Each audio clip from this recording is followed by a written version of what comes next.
Follow me with your shape-shifting smiles and I see you.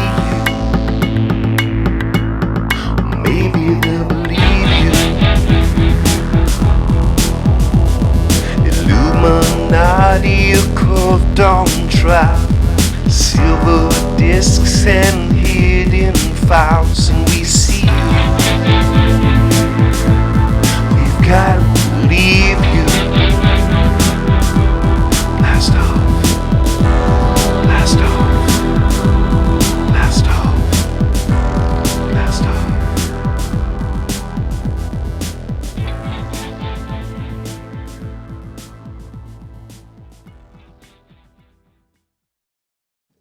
Blast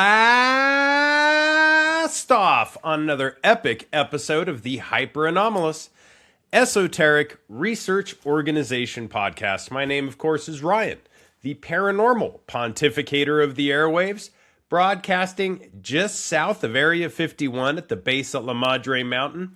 And today is Friday the 13th, a day that will live in infamy for a number of reasons. Of course, I'm not talking about Friday the 13th of October with the Templars, but maybe that is partially at play. You know how numerology and dark events take place and they all seem to merge together.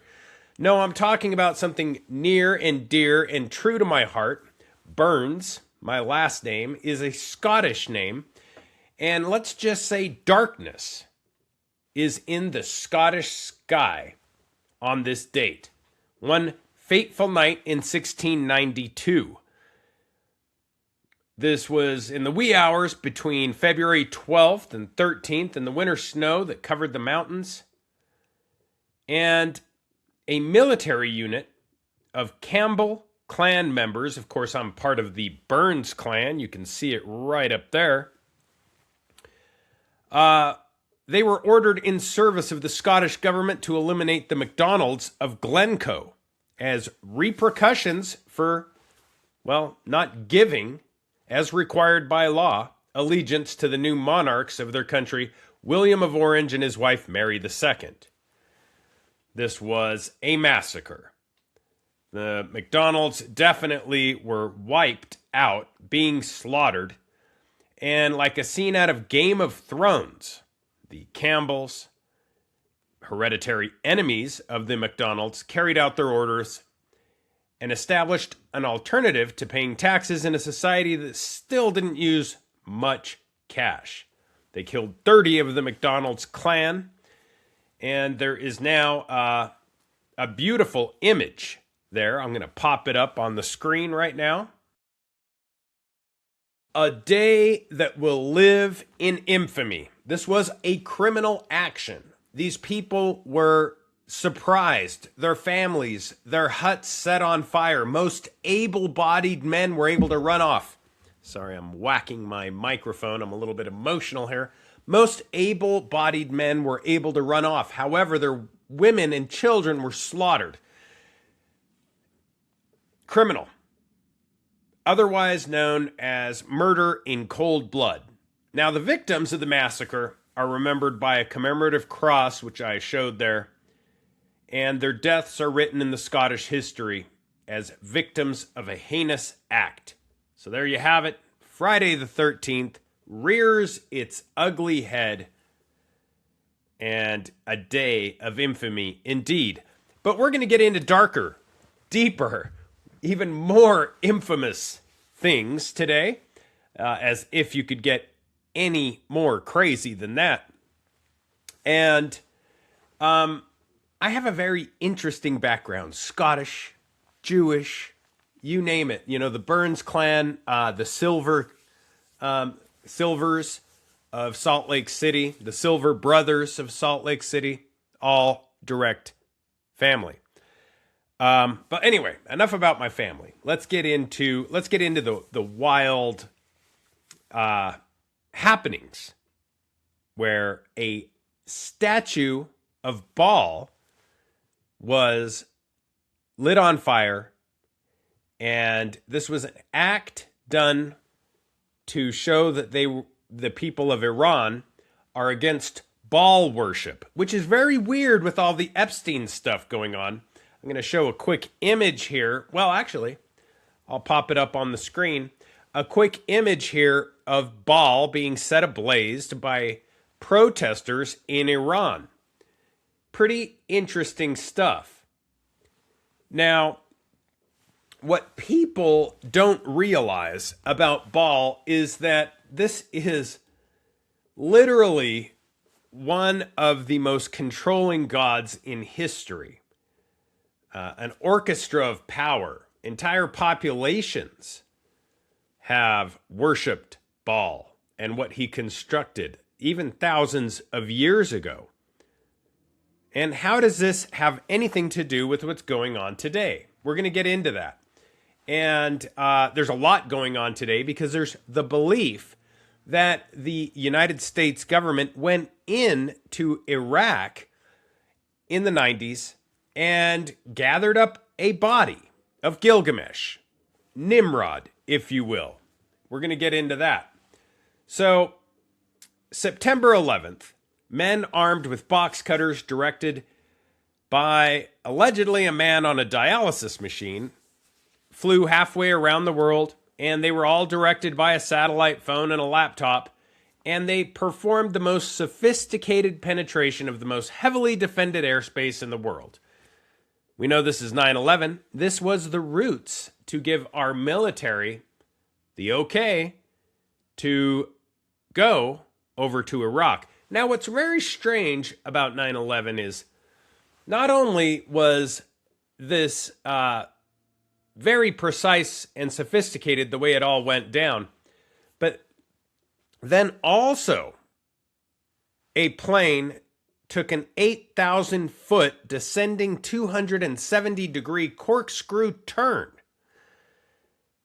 to come exactly level with the ground, hitting the Pentagon in the budget analysis office, where analyst office, not analyst, anyway, analyst office, where, get this, DoD staffers were working on the mystery of $2.3 trillion that Defense Secretary Donald Rumsfeld had announced was missing from the Pentagon the day before, September 10th. Luckily, all that information went up in smoke. Enough about that. So here was an attack on American soil. We had our motivation to go in and, with the help of the CIA and the administration, Bush, Cheney, the whole enchilada, we could go in and get these dastardly terrorists. However, we're not going where they were. We are going instead to Iraq, Saddam Hussein, Afghanistan, etc. And it is argued that we weren't after weapons of mass destruction, but potentially the number one weapon, which could be a giant body. The body of Gilgamesh, the body of part god, part man, a Nephilim, the body of Nimrod. Now, I want to talk about an email Candace Owens received. This is very strange because we're talking about Candace Owens, the same Candace Owens that is getting in trouble for everything else. This is a wild email that she received. Pretty fascinating, actually, when you look at the greater scheme of things. And it's an email that goes into specifics having to do with this exactly. This is having to do with Gilgamesh. Let me see if I can pull up this email and put it up on the screen. Okay, it's saying image unavailable when I ran it through the copyright thing. It's also probably because it shows who it's from, but let me read you the email, the actual email sent to Candace Owens, and she put this out there. Dear Candace, I never email people, but I watched your show today and felt led to send you this email. You mentioned in their show about the Clintons wanting to find Gilgamesh's tomb. You need to look up the research done by Rob Skiba. This is really good. It's called Babylon Rising. It's on YouTube. You can check it out. Great work by Rob. Unfortunately, Rob died during the COVID era, but that's another story. He was taken out, or according to some, by that, right?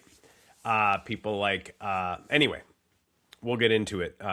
Ex-CIA agent Steele was also taken out during that same era by COVID. There it is.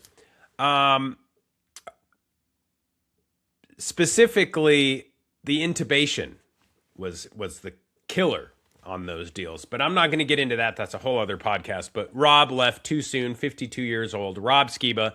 Check out Babylon Rising on YouTube. Okay, so moving back. Look up the research done by Rob Skiba. They did find Gilgamesh, a.k.a. Nimrod. He was a giant. He was very well intact. Yes, we invaded just after he was found. The first place we went during that war and set up a base was a museum. Not just any museum. The museum that held all the relics for that. It also held all the cuneiform tablet from Babylon and Gilgamesh's Nimrod's tomb. Impressive. So far, this email is, you see where I'm going? It's pretty good. They said that the museum was, quote, raided. And they, the military, retrieved everything except the tablets that had to do with the reincarnating and bringing back the Nephilim, the falling angels, noted in Genesis 6. The Bible speaks of this. We're going to get into that. This is not fantasy. This is fact. And they have to have Nimrod to bring the Antichrist forth. Because Nimrod is the Antichrist. And I'll explain what I mean. Please go watch Babylon Rising by Rob Skiba and read the book or his other work. Anyway, it goes on and on and on. There we go. Okay. Very fascinating stuff. So what does this all have to do with 9/11? Well, that helped us get over there, right? What does this all have to do with burning ball in the street in Iran? Well,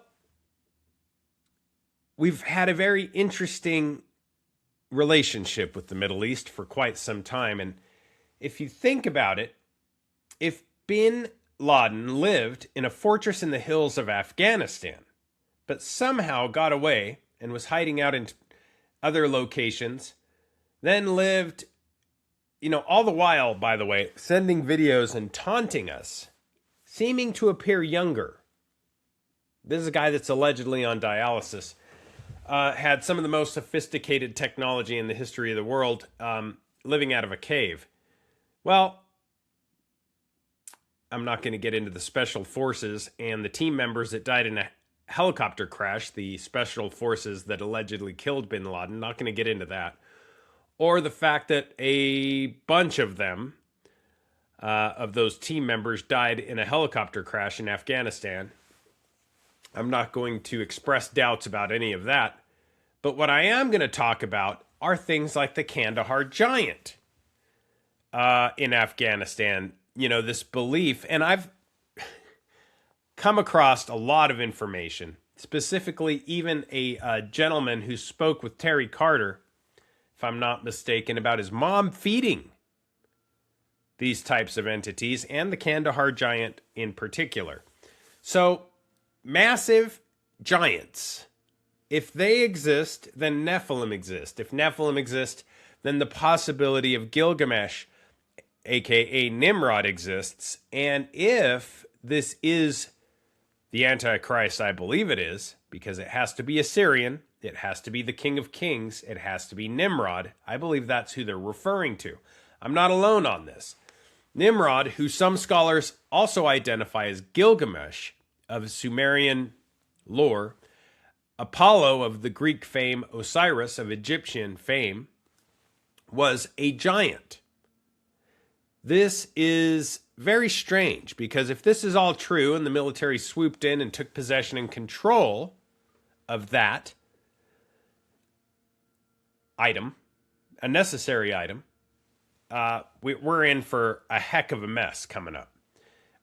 There are special operations generals who have come forward and who allegedly were there when Gilgamesh and his remains were picked up, or swooped, as the military likes to call it. Swooped. This is what they say when we went in and took the UFO that was gathered in 1933 and the Vatican leaked it. It was in Italy.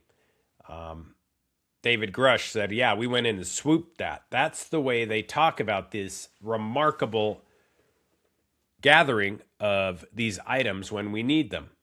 Now, the allegation is that this body was removed to extract the DNA. This was a big deal because it's estimated that 170,000 artifacts were stolen, 15,000 which there were no registration records for. And you got to figure that these are things from Mesopotamian times, more than 4,000 years ago, pertaining to the civilizations of the Sumerians, the Babylonians, and others. Now, Secretary of Defense Donald Rumsfeld dismissed the looting in Baghdad as unimportant. And he said people make mistakes, people do bad things, but this was all in the guise of a more important mission. In other words, allegedly there were insiders, and investigations revealed that the main metal gate of the storage rooms was open. Not open by force, which means somebody who knew where the key was participated in what took place.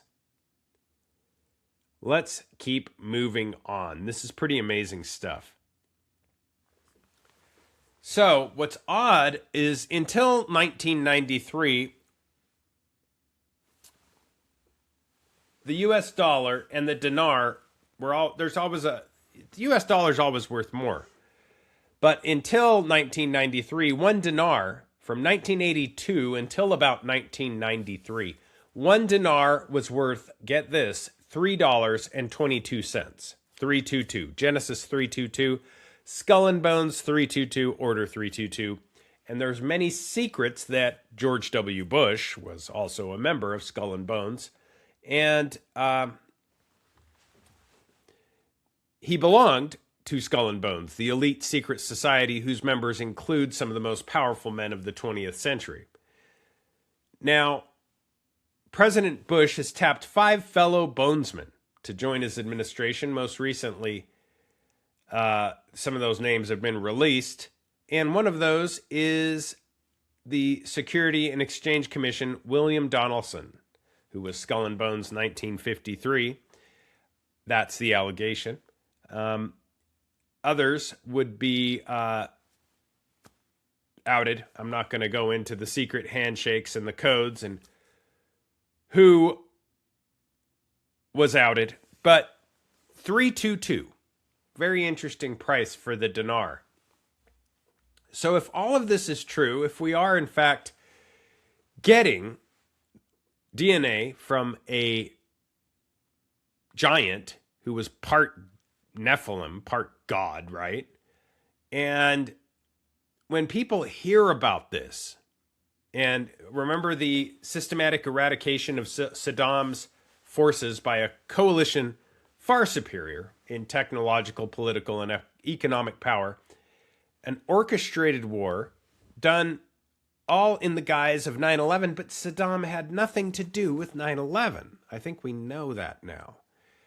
And the war was done to control world events, in my opinion. What kind of world events are we controlling? Well, the kind that have to do with DNA. Keep in mind that they have done this type of thing for centuries. From the shadows, they have engineered, and I'm talking about the secret societies, the elite covert groups. Some call them the parasite class, but I like to call them the super class, the power elite. They have engineered every major war, revolution, and recession. They control everything. And they make sure what you're reading, what you're hearing, what you're seeing goes along with their indoctrination narrative process. The entire populace and their way of thinking is dictated by, it's more than 1%. It's more like 1 in a million. And the ultimate aim is total global domination. They have infiltrated key positions in places of authority, and it is from within the shadows that they've created a new political order, a new economic order. And more sinister than all of those, darker, deeper repercussions, is that the allegation exists that they are creating a new spiritual or religious order, a new religion of the ages. They want to get rid of the Abrahamic religions. Now, the goal is outlined in a speech given by former President of the United States, George Bush. What's more interesting is that he talks about it in plain speech. He says it's a new world order. This is the tool, artist of the god of the underworld. And you remember, this has been outlined symbolically a number of times by a number of researchers. There are the four pillars, right? And there is supposed to be a tomb in the center, which is Gilgamesh, Nimrod. And this is the tool, artist, god of the underworld, an extravagant mausoleum with four pillars engraved with hieroglyphics constructed thousands of years ago, which was intended to be a shrine for the keeper of the afterlife. Now, what's very odd is, if you remember, there was a number of underground stuff found near the pyramids. The probably most impressive resume person having to do with antiquities in Egypt, his name is Dr. Hawass. He found these and suggested they were all 100% real. And during excavation of these, went down, and at the bottom there was water that they had to pump out. Now this becomes important because they mentioned that this was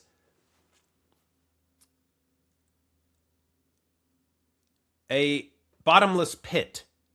And the reason that becomes important is when you look at Revelation and the way they speak of, or the way that the Antichrist is spoken of, they say that they will gather him from the waters of the bottomless pit.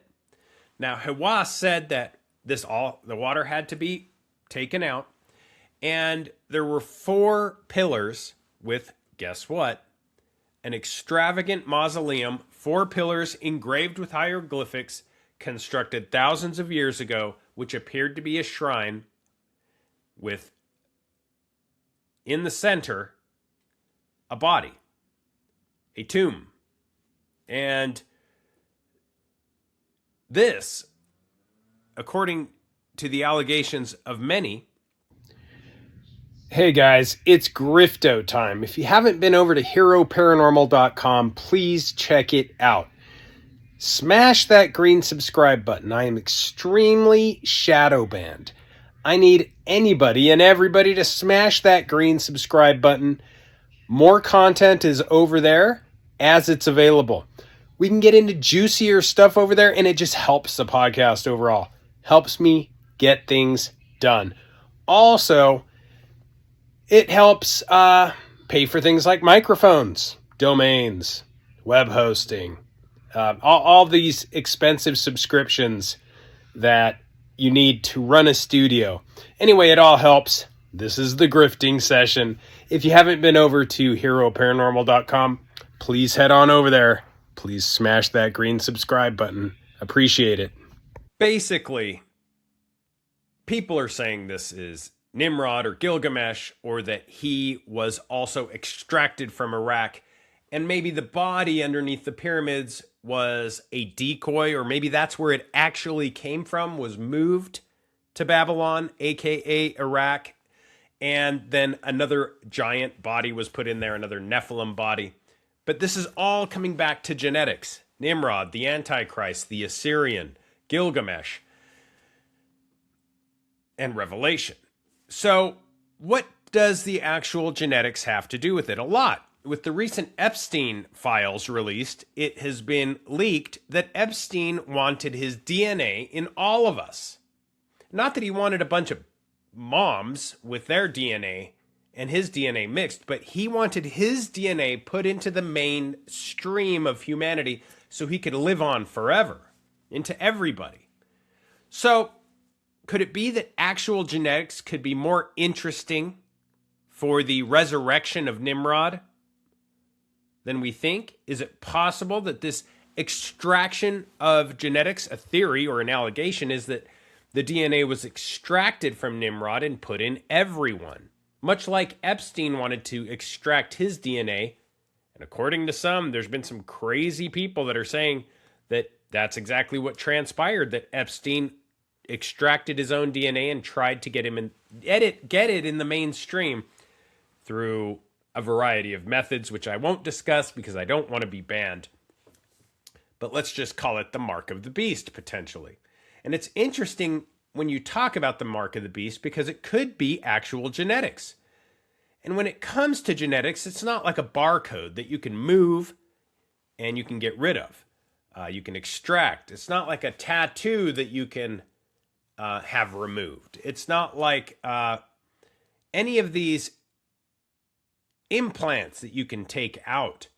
This is something that is in. Once your DNA is placed in another human being, you can't get rid of it. It's in there. And this DNA issue is a big one because in the past, whether you're talking about Atlantis or the Sumerians or the Anunnaki, there is talk about genetic manipulation, DNA, animal-human hybridization. And this Gilgamesh thing we're talking about is pretty scary because there's no doubt that this comes up time and time again, regardless of what ancient book you're looking at. So let's read from some of these books. Let's see what is said. Is it possible we have Gilgamesh as that email to Candace Owens is saying that this is like a military intelligence operation and a weapon that is being used to bring about the Antichrist, to bring him back from the dead and start the world towards this messianic prophecy? Well, let's read about this. Let's read from the ancient books and listen to this. And the whole world, earth, was of one language and of one speech. And it came to pass, as they journeyed from the east, that they found a plain in the land of Shinar, and they dwelt there. And they said to one another, Go to, let us make brick, and burn them thoroughly. And they had brick for stone, and slime had they for mortar. And they said, Go to, let us build us a city and a tower, whose top may reach unto heaven, and let us make us a name, lest we be scattered abroad upon the face of the whole earth. And the Lord came down to see the city and the tower, which the children of men builded. And the Lord said, Behold, the people is one, and they have all one language, and this they begin to do, and now nothing will be restrained from them, which they have imagined to do. Go to, let us go down, and there confound their language, that they may not understand one another's speech. Genesis 11:1-7, King James Version. This is literally Babylon. They've constructed a tower to reach unto the heavens. Of course, King Nimrod. And remember that Nimrod was known as the King of Kings, much like Jesus himself, but the antithesis of that, so the Antichrist. Now, what's interesting is Nimrod wanted to use this tower. He wanted to climb into the heavens, and he wanted to kill God. And we're going to get into why he would want to do that. Seems kind of like an Antichrist thing to do, doesn't it? There's more. And I believe that when they're talking about the Tower of Babel and going to the top and going to the heavens and Nimrod trying to kill God, I don't believe that this was actually like, well, I mean, there was an actual tower, but I don't think they were actually going to climb the tower to get to the heavens. I believe maybe at the top of the tower or somewhere in the tower, there was a Stargate. There was technology that was Nephilim in nature to allow for a crossing of the veil. And let's identify Nimrod, identify Gilgamesh, identify the beast 666. And I'm not talking about Aleister Crowley, although he's got his place in history. I'm talking about the beast that was Assyrian, the one in the Bible, the Antichrist. Let's talk about identifying the beast or the Antichrist. And it says, "The beast that thou sawest was and is not, and shall ascend out of the bottomless pit, and go into perdition, and they that dwell on the earth shall wander, whose names were not written in the book of life from the foundation of the world, when they behold the beast that was, and is not, and yet is." And this becomes key when talking about Christ and the Antichrist. You'll see the antithesis. I'll get into that. "And here is the mind which hath wisdom. The 7 heads are 7 mountains, on which the woman sitteth. And there are 7 kings, 5 are fallen, one is, and the other is not yet come. And when he cometh, he must continue a short space. And the beast that was, and is not, even he is the 8th, and is of the 7, and goeth into perdition." This is Revelation 17, 8-11. What do they mean? Well, if you outline this, the 7 kings, the 7 heads are the 7 kings. Whenever people talk about the beast with the 7 heads, everybody thinks, oh, well, it must be like a snake with 7 heads, some kind of dragon thing. No, it's literally outlining the 7 mountains, the 7 kings. Very clear.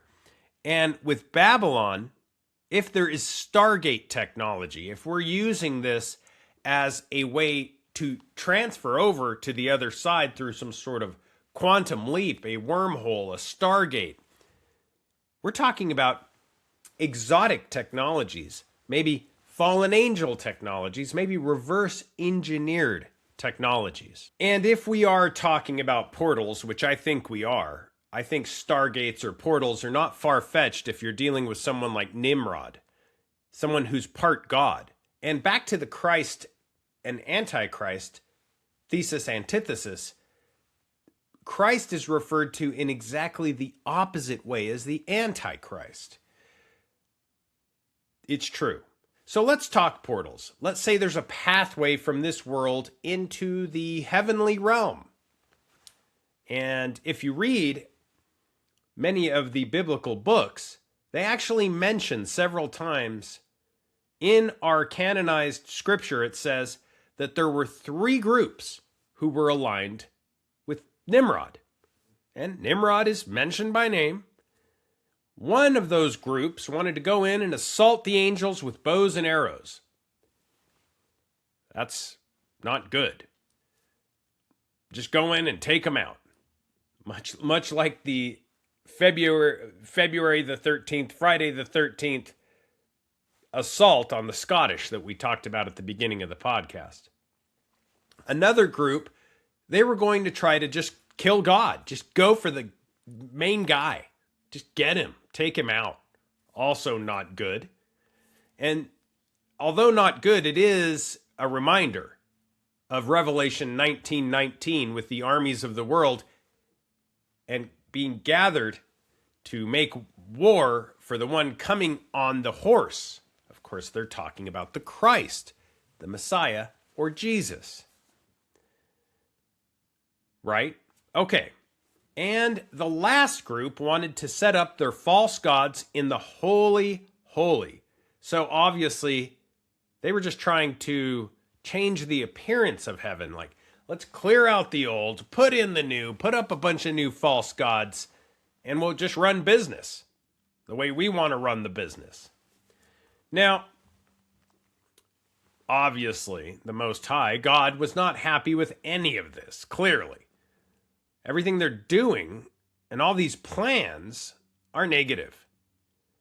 So he took Babylon and made them babble. He changed their language. They all spoke the same language. He came down, he just made it so everybody was speaking different languages. When they would talk to each other, all they would hear was babble. Babylon. They could babble on, but go off into the distance with those they could understand, which were usually confounded and had the least to do with one another. So, confounding their languages. So, when you talk about this and what's going on now, what is it that we are after? One world government, right? Trying to reunite everything, much like Nimrod in Babylon.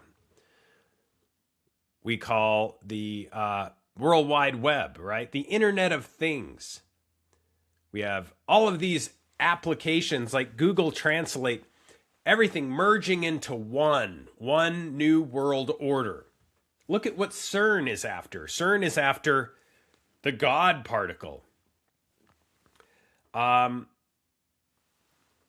And there's a lot to CERN, and there's a lot to 666. If you look at Osiris, who's also a.k.a. Gilgamesh, a.k.a. Nimrod, one of the names, we have a lot of interesting symbology in the District of Columbia, D.C., Washington, D.C., because believe it or not, our founding fathers, many of them were Rosicrucians. Yeah, we have Puritans on there, but and nothing against the Rosicrucians. I'm all about more knowledge. But Freemasons, Rosicrucians, you name it. They were deists, and they knew about this sort of thing. And when you look at the Washington Monument, when you look at that massive obelisk, 666 comes into play, much like CERN with the, if you've looked at the image of CERN, it's 3 6s. And much like Osiris, Nimrod, 666, the Antichrist, right? The beast. This massive obelisk at the Washington Monument is 540, counting the 100 feet underground to stabilize it, it's 666 feet high. I believe it's 150 feet underneath to stabilize it, and the remainder is above ground, over 500 feet above ground. And if you look at its base, so that's a total of 666 feet. If you look at its base, it's 666 inches wide. Now, what's really funny about this is the monument, people have pushed back. You know, they're like, no, it's not 6,666 inches tall and 666 inches wide. They adjust those numbers a little bit to counter any conspiracy theories. And the argument is the following, that it is 6,665 and 1/8 inch tall. Keep in mind, this is 555 feet and 5 1/8 inches tall above ground. The rest is underground. So we don't know. We can't really measure that underground. But don't worry. That equates. Don't get it wrong. That 555 feet and 5 1/8 inches tall. That equates. Don't count what's underground, but that equates to 6,665 and 1/8 inch in height. Don't say it's 666. It's 666, 5 1/8, right? Not counting the stuff underneath. So they're able to counter the theory or belief that it's 6. Anyway, they don't like the 666, even though it's there. And as far as it being close to 666 inches wide, they'll argue that as well and say that it's not. It's only 660 inches wide. So the reality is, I don't like to get into it when it comes to occult-oriented conspiracy theories and arguing with the design of some of these. They will debunk or try to debunk any rumors that the number 666 is involved in anything. Nothing occult or Freemasonry related in Washington, D.C. I mean, if you look at the entire scope of Washington, D.C. It is all based on divine geometry, Freemasonry, lots of 33s, lots of 666s. It goes on and on and on. But let's bounce forward and look at humans, because humans, we also all have this 666 within us. And what I'm talking about is what we're made of, right? In summary, the connection is that humans are made of carbon, electrons, protons, neutrons, and the primary carbon atom has 6 electrons, 6 protons, and 6 neutrons. So there you have 666, carbon-based life form. So there's more. The beast gets deep. So don't debunk the beast, because the human carbon footprint of 666 is also associated with the number 666. This stems from scientific fact, numerology, biblical interpretation, specifically linking physical makeups of human bodies to the number of the beast. There's numerological links, there's spiritual links, there's scientific links, and then there's, of course, Nimrod, the Assyrian, the beast, 666. I think it's undoubtable. The biblical numerological interpretation is one of my favorites. Revelation 13:18 refers to 666 as the number of a man.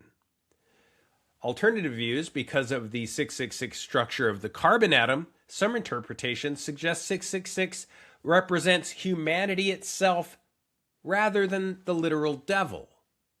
Although, if you look at Bob Lazar and what he claimed was the most secret of top secret spiritual information, he claimed that they, meaning non-human intelligence, views humans as containers. Containers for what? In this context, it could be matter itself. It could be soul containers. It could be the 666 structure of the carbon atom is a container representing humanity itself. Not literally the devil that can use that container to fill with ideas. Real quick, guys, if you haven't been over to heroparanormal.com, slide on over there. There's tons of content over there. I've been doing patron episodes that go into stuff deeper than other episodes and talk about stuff I just can't talk about sometimes. I know I'm always pretty fringe, but it gets more fringe. I mean, when you're talking about Baal, we really get into that deep, right? Deep into Baal. BAALs deep in subject matter. And we get into it. Also, we have a new product dropping today. It will be dropping today. It is amazing. It is, you're going to have to go over to heroparanormal.com to check it out. Also, you can find at happinessmedical.com. We have Spice Natural Bronze. We will have the new product as well. A more manly version of Spice Natural Bronze, but it's going to be in these 4-ounce jars. 100% organic ingredients. That's as much as I'll say for now. But over there at heroparanormal.com, we got hats, we got t-shirts, we have books. Anything you pick up helps support the podcast. It's not easy doing this. It takes time out of the day, it takes time away from your family, time away from making real work. Trust me when I say I don't even break even. But anyway, we'll get into that in just a second. So, back to the Antichrist. Back to Nimrod, Gilgamesh. Why is this guy associated with Baal? Well, Baal is also another name. And this is fascinating to me, that Baal is another name for what we're talking about. There's a number of names. We're going to go into all of them. Here they go. We have Baal. We have Gilgamesh. We have Nimrod. And the list goes on and on. I know of 12 names. Here they are, not in any particular order. Osiris, Tammuz, Apollo, Orion, Mithra, Bacchus, Dionysus, Dumuzi, Adonis, Melkart, Baal, and Gilgamesh. Of course, all the while not mentioning Nimrod. So these aren't Nimrod's other names. That's wild. And Baal is one of them. So let's get into why were Baal statues being burned. This is huge. Baal statues being burned in Iran. Well, there's a lot going on here. And we're going to get into scripture. We're going to get into stuff. Oh, it's deep. Okay, so we have scripture which has tested a lot of theories. And some of these extra biblical books are going to be going into a lot more detail. Even if you go back as far as the Sumerians, we're hearing about DNA sequencing. We're hearing about this stuff. We're hearing about mankind being adjusted. And when you get to Bob Lazar, he mentions in excerpts from the government Bible that, or I believe that was, I could be wrong if that's the correct, I know that he mentions it, that the human organism, that we have been genetically modified at least 72 times. Of course, 72 is huge. We have 72 principalities. We have 72 popping up over and over again in the occult. And when the Tower of Babel, when Nimrod and everything, when Babylon was destroyed, and what I mean by that is when God came down and everybody could not understand each other, they were just babbling in different languages. Allegedly, those languages went from one language to 70 languages. Some allege maybe more, maybe two more, maybe over 70 language, maybe 72 languages. As a result, everybody was serving under this one man, Nimrod. They all went away talking about the same individual, but they were using different names. Different names like the ones I just mentioned. Different names, and this is covered pretty extensively in different books. Mythology is very true, and I've always maintained this. Greek mythology, all mythologies are very true, specifically since a lot of these came from verbal language traditions. And Nimrod became known by all sorts of names: Adonis, Orion, Apollo, Osiris, Baal. And in the latter part of Matthew 24:37, when we're talking about the Son of Man returning, we need to pay attention to some of these names. Because I believe that the beast spoken in the book of Revelation is the Antichrist. And if that's the case, we really need to pay attention to this. We know that Baal demanded child sacrifice, right? You would take your firstborn child, you would enter into the temple or the outside statue with an ember, a fire within it. Somebody behind would feed it full of wood or coal or whatever, keep that fire burning at all times. Sound familiar? And that all-time burning fire, you would go in and you would give your firstborn, which had to be painful, but this was all for fertility, good luck, and everything from there on out, you were paid. You paid with your firstborn, and then you would have other children. Your crops in your fields would be more fertile. Your wife would be more fertile. Baal, Moloch, this deity, would take care of you. Many allege this is Nimrod, Gilgamesh, Baal. So in the last days of Jesus, it said that it's going to be a time that our current time is what I'm talking about. Our current time. There's going to be a time like there never had been before, and that there would never be again. It's the most significant time in all human history, so I think this really is important concerning the details of the beast and what we're seeing in these days, potentially the last days. So why were Baal statues burned in Iran? We're going to get into that. Demonstrators have burned large, horned, bull-headed Baal symbols, statues, representations of this god, Baal. This has happened ever since 1979 with the revolutionary anniversary taking place recently. During state-organized rallies marking Iran's revolution anniversary, demonstrators in several cities burned large statues of horned, Baal-looking, Moloch-looking, bull-headed figures identified by organizers as the ancient deity Baal, the same one referenced in biblical and Islamic traditions. The burnings were reported to have taken place all at the same time. Symbolically, this was a ritual, and in different places, in different cities, and they were presented as a symbolic protest linked to renewed conspiracy theories surrounding the late financier Jeffrey Epstein and alleged child abuse by Western elites. The heat's on us. Now, I'm going to get some information from an Iranian news agency, so don't think I'm part of the problem here, but that's where I'm getting this information. It's not my opinion. But according to the allegations of an Iranian news agency, the effigy represented the idol of Baal, described in religious text as a false god associated with deviation from monotheism. Were quoted as saying the act symbolized resistance to what they described as corrupt Western systems and Zionist ideology. Images circulated by this Iranian foreign media showed a giant statue with a bull's head engulfed in flames. Some versions included additional imagery such as the number 666.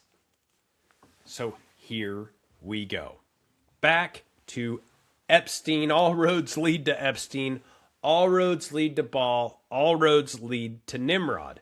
Conspiracies, including allegations of a temple on Epstein's private island that was used as a child sacrifice temple, or at least the center of a child trafficking ring. Now, Baal is a title meaning Lord in ancient Semitic languages and was worshipped by Canaanite peoples in the ancient Near East and is portrayed in Jewish, Christian, and Islamic texts as a false deity. So here we have Baal being burned at these rallies. We are balls deep in symbology here. The coordinated burnings formed a part of a broader event that included anti-US slogans and displays criticizing Western governments. A lot of this comes from Epstein. Anyway, so we have an importance here when it comes to Baal. We have the fact that many allege that these elites still worship Baal. And it's not just hoopla and fluff.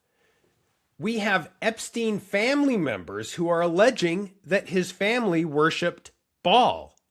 Not on the forward-facing side, but in the back rooms. We've talked about this before, how ancient multi-generational Illuminati elite dark occult practicing families worship Baal, of course, the cult of Baal, etc. So what exactly, how does the Sephiroth, all of this intertwine? Well, let me explain. The niece's allegations. Anya Wick, who identifies herself as Jeffrey Epstein's niece, these are the allegations of Jeffrey Epstein's niece, has appeared on podcasts such as the Imagination Podcast and others, describing herself as a survivor of the cult of Baal, linked to the Epstein circle. There's also online speculation, which has intensified after reports suggested Epstein used a bank account named Baal for financial transactions, including wire requests via JP Morgan, as allegations go. And the references have fueled theories linking Epstein to ancient occult practices practiced by others. Ritualistic sacrifice, pagan deity worship, and specifically worshiping Baal, which is historically known as the Canaanite deity associated with child sacrifice. So there's a lot of information here. I don't know if this information is vetted or not. I don't know if it's true or not, but I know they're burning statues of Baal. We have alleged nieces of Epstein saying that that family worshipped Baal, and she goes into specific details, like everything would be normal, but then the kids would get drugged. Later on in the night, there would be rituals. And this is not unlike the information I've gotten from other people directly from the horse's mouth in certain communities, which I've been told I should not relay online. But I have many times in the past. I've spoken to people like Jay Parker and other multi-generational SRA victims, and they allege almost exact same scenarios, that these families forward-facing represent a mainstream religion or religions. It doesn't really matter. But behind the scenes, they're doing completely different stuff. Ritual sacrifice, praising darker ancient deities, and that this has gone on for some time. Now, oftentimes in these communities, everybody's more or less in on it, at least close to 90%. So you have to be very careful when you're in these communities, which I've gone to, because things can go down. And I felt very threatened when I went to some of these particular communities. I was dressed nicely. I had business cards. I was there to do legitimate business. But I was also researching what these individuals had told me, looking at places where I was told to look. And I can be honest when I say that some of these estates, very much, I saw them with my own eyes, some of these estates had stuff in the backyards. Furnaces. Allegedly furnaces to burn refuse or garbage. They looked like chimneys or furnaces. But according to some of the allegations of whistleblowers, these are used to get rid of bodies. And in some of the emails that have been coming out from Epstein, there is talk of 6 55-gallon drums being delivered and sulfuric acid being delivered to the island. Now, sure, this could be used for a number of things, but that would be obviously another way to allegedly get rid of something if you wanted to get rid of garbage. So we don't know where this is all headed. All we know is what's going on, and there's a lot going on constantly. And something really wild is there's a new code word out there. It's beef jerky. If you've looked at the Epstein emails, recent online discussions and conspiracy theories surrounding Epstein and his emails that have been leaked have a potential code word known as beef jerky. This goes into cannibalism, sadly, as a potential code word. And here's the key details. Emails in the Epstein documents contain many references to beef jerky. Now, keep in mind, there's no images of anywhere of Epstein eating beef jerky, but one email in 2012 showed Epstein thanking someone for a delicious lunch of beef jerky. He said. The speculation is that beef jerky, along with other terms like pizza and cheese, might be code for illegal activities or, in more extreme, unsavory theories related to human trafficking or cannibalism. Now, at this stage, beef jerky's, there's so many times this is mentioned in the emails. Beef jerky, somebody's walking beef jerky over to us. Since when does beef jerky walk? Bring me 8 ounces of beef jerky. Then there's emails talking about beef jerky being sent to the lab for analysis. Who analyzes beef jerky? And there's even emails of beef jerky allegedly being frozen in freezers. Who freezes beef jerky? So all of this has been heavily discussed in the context of the released files. What has not been discussed is the fact that going back to Washington, D.C., all of our Capitol buildings, the District of Columbia. Who is Columbia?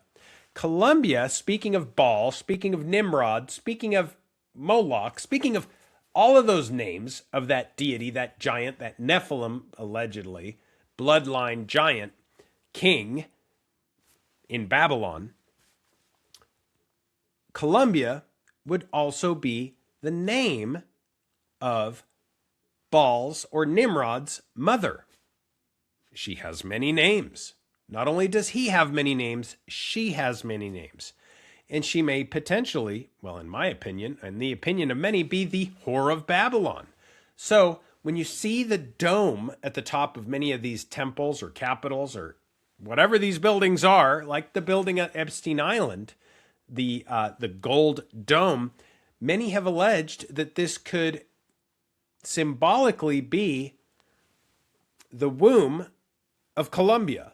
The womb of Columbia, where you can perform rituals that will take men and turn them to gods.